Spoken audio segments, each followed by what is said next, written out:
Assalamualaikum warahmatullahi wabarakatuh. Salam sejahtera bagi kita semua. Kami dari kelompok 3 Strategi Pembelajaran Matematika yang beranggotakan Elsa Pramtika, NPM 19130210003, Alvina Damayanti, NPM 19130210027, Gita Aurali, NPM 19130210033, Irmawati, NPM 19130210035. Di sini kami akan membahas 3 teori pembelajaran. Baiklah, di sini saya akan menjelaskan mengenai teori Pavlov. Nah, jadi Ivan Pavlov merupakan seseorang yang mengemukakan mengenai teori ini. Ivan Pavlov dilahirkan di Rajasthan, Rusia, yang saat ini negara Rusia telah menjadi negara-negara kecil, yaitu pada tanggal 18 September 1849, dan beliau wafat di Leningrad pada tanggal 7 Februari 1936. Nah, Ivan Pavlov sendiri meneliti proses belajar dengan melakukan percobaan pada anjing dan memperoleh hadiah Nobel untuk percobaannya tersebut.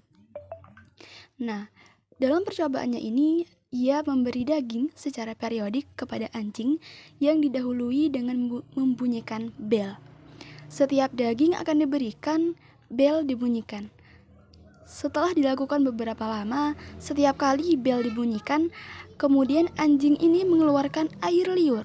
Bahkan ketika bel dibunyikan, anjing juga mengeluarkan air liur tanpa diberikan daging ya. Nah, hal ini disimpulkan si Pavlov tadi bahwa anjing mampu menghubungkan bunyi bel dengan daging.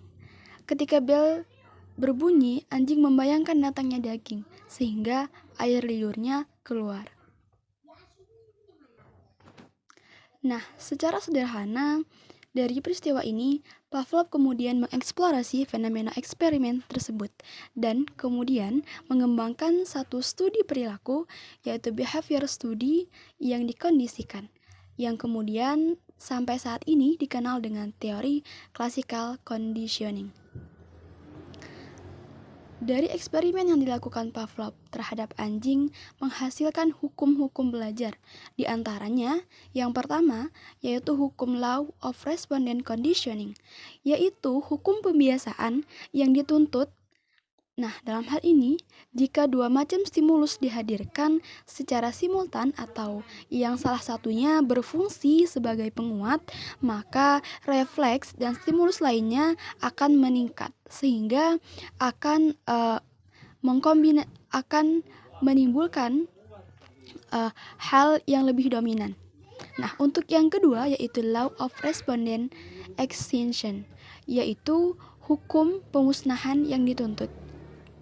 Dalam hal ini, jika refleks yang sudah diperkuat melalui respondent conditioning itu didatangkan kembali tanpa menghadirkan penguat-penguat, maka kekuatannya akan menurun. Dalam hal ini akan terjadi penurunan hal yang dilakukan. Selanjutnya, contoh penerapan teori Pavlov dalam dunia pendidikan. Nah, dengan adanya stimulus berupa hadiah, kita bisa memberikan hadiah ataupun reward yang diberikan kepada peserta didik yang dapat menumbuhkan motivasi belajar siswa, sehingga siswa lebih tertarik pada guru. Artinya, tidak membenci ataupun bersikap acuh tak acuh, tertarik pada mata pelajaran yang diajarkan, terutama mata pelajaran matematika gitu ya, yang dipandang sebagai mata pelajaran yang cukup menakutkan. Nah, tertarik pada mata pelajaran yang diajarkan, mempunyai antusias yang tinggi serta mengendalikan perhatiannya terutama pada guru, selalu mengingat pelajaran dan mempelajarinya kembali dan selalu terkontrol oleh lingkungan. Hal ini menunjukkan bahwa teori ini cukup baik diterapkan jika kita gunakan dalam pembelajaran matematika di kelas. Contoh lainnya sebenarnya tidak harus hanya memberikan reward saja, tetapi kita bisa melakukan hal-hal sederhana yang mampu memberikan stimulus kepada peserta didik. Contohnya, saat memulai pembelajaran kita ramah kepada siswa, kemudian tersenyum sehingga mereka tertarik untuk belajar bersama dengan kita, sehingga apa yang kita sampaikan dapat mereka terima dengan baik dan pelajaran yang kita lakukan dapat mereka terapkan di kehidupan sehari-hari, dan tentunya proses pembelajaran kita dapat dikatakan berhasil. Demikian penjelasan mengenai teori Pavlov. Selanjutnya akan dijelaskan oleh teman saya. Di sini saya akan menjelaskan tentang teori Baruda. Albert Baruda yang oleh banyak ahli dianggap sebagai seorang behavioris masa kini yang moderat. Salah satu asumsi awal dan dasar teori kognisi sosial Bandura adalah manusia cukup fleksibel dan mampu mempelajari berbagai sikap, kemampuan, dan perilaku, serta cukup banyak dari pembelajaran tersebut yang merupakan hasil pengalaman secara tidak langsung. Menurut aliran behaviorisme, setiap siswa lahir tanpa warisan atau pembawa apapun dari orang tuanya, dan belajar adalah kegiatan refleks jasmani terhadap stimulus yang ada, serta tidak ada hubungannya dengan bakat dan kecerdasan atau warisan pembawaan dari orang tua. Sedangkan menurut aliran kognitif, setiap siswa lahir dengan bakat dan kemampuan mental sendiri. Faktor bawaan ini memungkinkan siswa untuk menentukan merespon atau tidaknya terhadap stimulus mereka, sehingga belajar tidak bersifat otomatis seperti robot. Ada pula pendekatan teori sosial terhadap proses perkembangan sosial dan moral siswa ditekankan pada perlunya conditioning dan imitation. Conditioning sendiri yaitu prosedur belajar dalam mengembangkan perilaku sosial dan moral. Sedangkan imitation yaitu dalam hal ini orang tua dan guru memainkan peran penting sebagai seorang model atau tokoh yang dijadikan sebagai seorang model yang dimainkan perannya.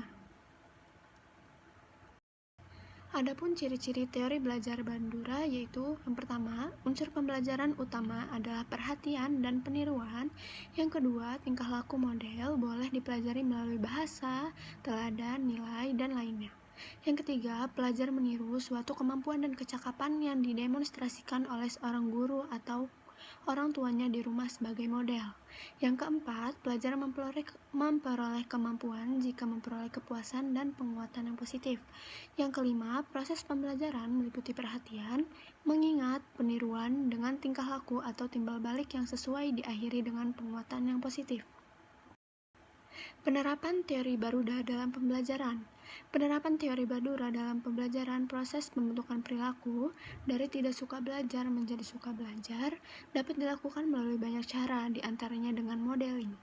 Kalau siapapun yang ada di rumah atau di lingkungan anak sudah terbiasa belajar sejak kecil, maka lingkungan anak sudah terbiasa belajar dari kecil. Maka hidupnya akan diobservasi oleh anak secara terus-menerus dalam hidupnya. Kemudian, anak ini difasilitasi dengan banyak media, baik yang dialami maupun buatan, untuk mendorong minat belajarnya. Misalnya berupa buku-buku bacaan, buku tulis, dan kelengkapan seperti media cetak atau audio visual yang ditata secara menarik di rumah atau kelompok-kelompok belajar yang ada seperti di sekolah atau di tempat les. Aliran latihan mental.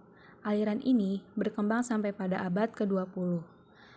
Aliran ini mengatakan bahwa struktur otak manusia terdiri dari gumpalan-gumpalan otot. Jika ingin kuat, maka harus banyak dilatih.